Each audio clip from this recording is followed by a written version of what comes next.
আমরা জানি যে সওয়াল সাহেব যখন থেকে ভাঙড়ে ঢুকেছে তখন থেকেই মানে শান্ত ভাঙড়টাকে অশান্ত করার চেষ্টা করেছে। সর্বদাই উনি রাজনীতির সমস্ত ক্ষেত্রে রাজনীতিটা টেনে টেনে আনতে চেয়েছেন।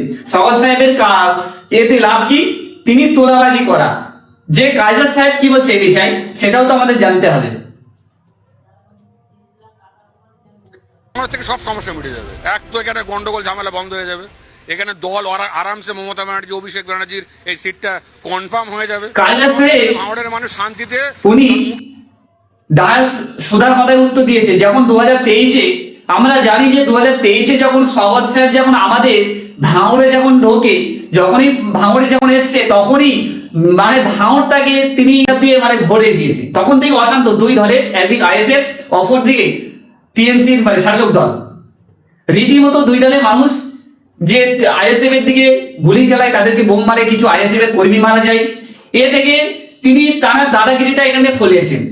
তারপর থেকে তিনি লুট করেছেন প্রজেক্টের টাকা, মেকাচিটির টাকা, বিভিন্ন খাল বিলের টাকা তিনি আত্মসাৎ করেছেন।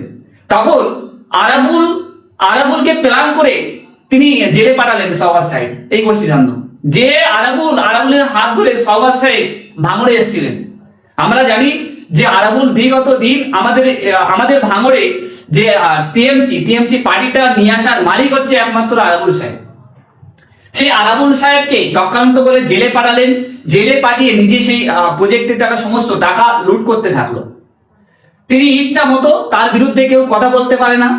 থানা তিনি হাত করে রেখে দিয়েছে। থানা থেকেও পুলিশ পর্যন্ত তার বিরুদ্ধে কথা বলতে পারে না। কথা বললে তাকে থানায় রীতিমতো ধরে নিয়ে যাবে। সওয়াল সাহেবের চাল।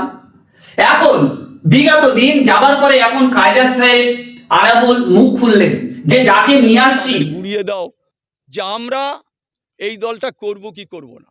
অবজারভার বলে যিনি দাবি করে এলাকা যেভাবে সন্ত্রাস করছে, আজকে যারা মেরেছে তারা কিন্তু কেউ ভাঙড়ের ছেলে নয়। তিনি একাই তো আত্মসাৎ করে ভাঙড়টাকে খাচ্ছেন। তা আরাবুলের ভাড়ে পড়ছে না, কায়জারের ভাড়ে পড়ছে না টাকা। তখন গোষ্ঠীদ্বন্দ্ব আবার শুরু হয়ে গেল। তখন কায়জার সাহেব বলছেন যে উনি সত্য কথাটা মিডিয়ার সামনে বলে দিলেন। এদিকে সওয়াল সাহেবের একদিক লোক ভাগ হয়ে গেল, অপরদিকে সওয়াল সাহেবের একদিক লোক, অপরদিকে আরাবুলের লোক, দুটো গোষ্ঠীদ্বন্দ্ব। আর এদিকে আইএসএফ তো আছে, আইএসএফরা কোনো দিকে নেই, না মারপিটের দিকে না কোনো দিকে, কিন্তু ওই গোষ্ঠীদ্বন্দ্ব দুটোর মধ্যে বেঁধে গেছে।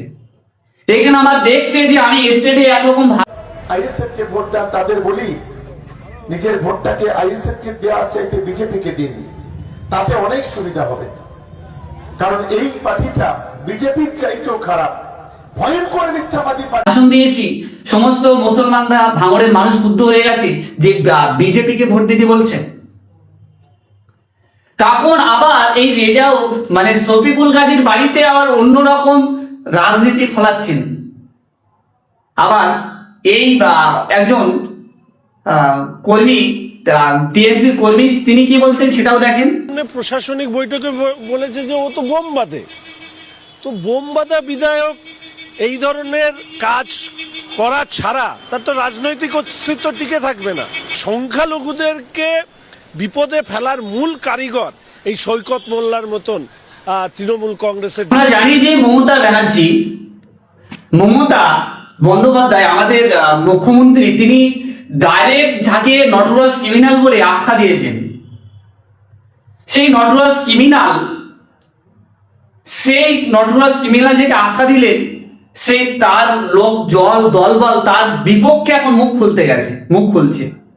জানেন সওয়াল সাহেব বুঝতে পেরেছেন যে আগামী 2026 সালে আমাকে মমতা ব্যানার্জি বা মমতা বন্দ্যোপাধ্যায় আমাকে কোনো পদ দেবেন না, আমাকে পদে রাখবেন না। যেই জন্য স্টেটে ডাইরেক্ট বিধায়ক সওয়াল সাহেব তিনি রীতিমতো তিনি আবার যে কোনো পরিস্থিতিতে ভাঙড়টাকে কবজা করতে হবে। এদিকে জানেন যদি কবজা যদি না করেন তাহলে তার যে ক্ষমতা, যে এখান থেকে যত মালামাল, এখান থেকে যত পয়সা কড়ি লুটপাট করছে, এই পয়সা কড়ি যদি পকেটে না থাকে ফতুর হয়ে যাবে।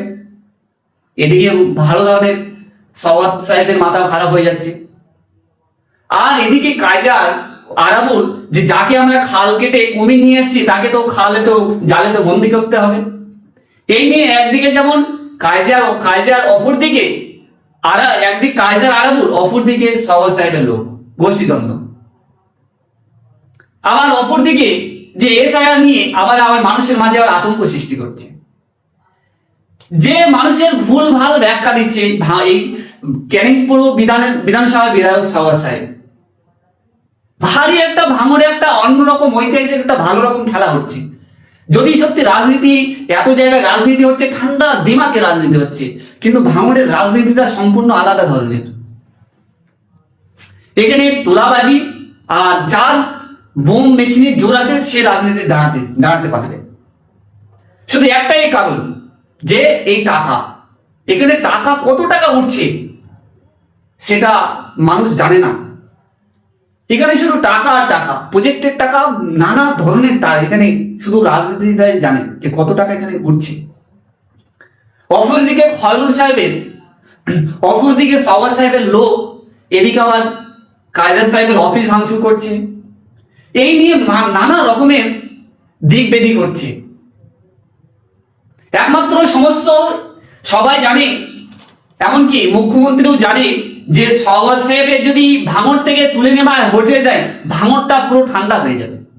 ভাঙড়ে এত অশান্তি পাকানোর মূল কারণ হচ্ছে নটরাজ ক্রিমিনাল, যাকে আখ্যা দিয়েছিলেন মমতা বন্দ্যোপাধ্যায়, যাকে আখ্যা দিয়েছিলেন যে তুই তো বোম বাঁধিস, সওয়াজ সাহেবের ডাইরেক্ট বলেছিলেন। সেই সওয়াজ সাহেবের যদি এখান থেকে ভাঙড় থেকে হটিয়ে দেয়, ওর হটানোর একটা, ওর যদি বিধায়কের পদটা কেড়ে নেয়, তাহলে ওর সমস্ত দাদাগিরি দেওয়া বিফলে চলে যাবে।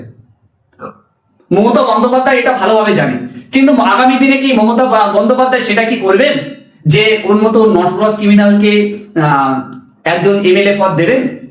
এটা নিয়ে শোরগোল পড়ে গেছে ভাঙড়ে।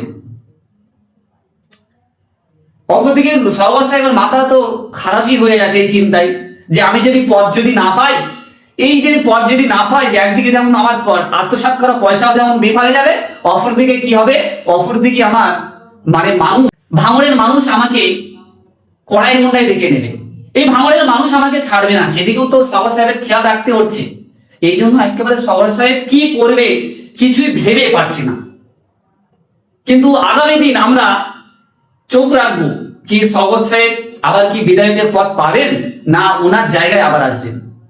এই রীতিমতো যখন জাহাঙ্গীর খান যখন ঘোষণা হয়েছে যে দক্ষিণ চব্বিশ পরগনায় উনি একজন দায়িত্ব পাচ্ছেন, যখন এই নিয়ে যখন শুরু করলো তার লোক মিষ্টি খাবার, তখন আমার উত্তেজিত শুরু হয়ে গেল।